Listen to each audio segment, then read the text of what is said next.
बोले सियापति रामचंद्र भगवान की जय, सांचे दरबार की जय, श्री सदगुरु जी महाराज जी की जय।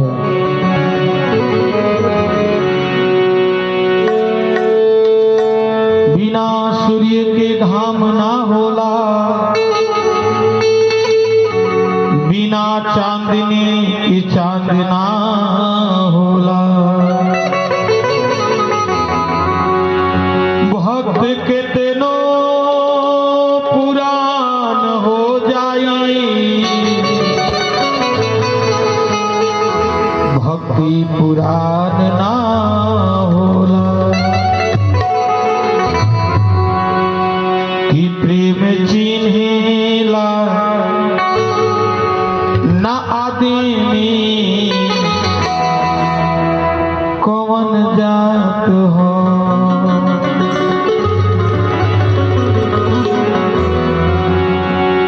प्रेम चिन्हेला ना आदमी कौन जात हो। प्रेम ना चिन्हे की निराई की झूठ बात हो। प्रेम ना चिन्हे की निराई की झूठ बात हो। प्रेम चिन्हेला ना आदमी कौन जात हो।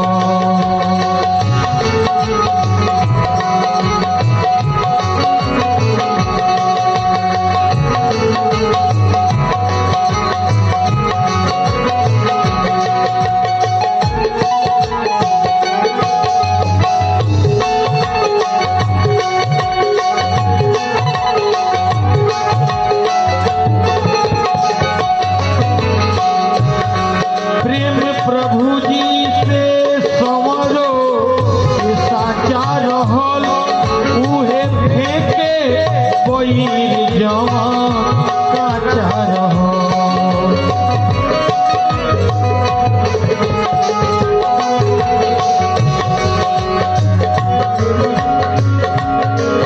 कहना है कि लिबास बदल लेने से कोई राजा नहीं होता, सूखा हुआ फूल कभी ताजा नहीं होता।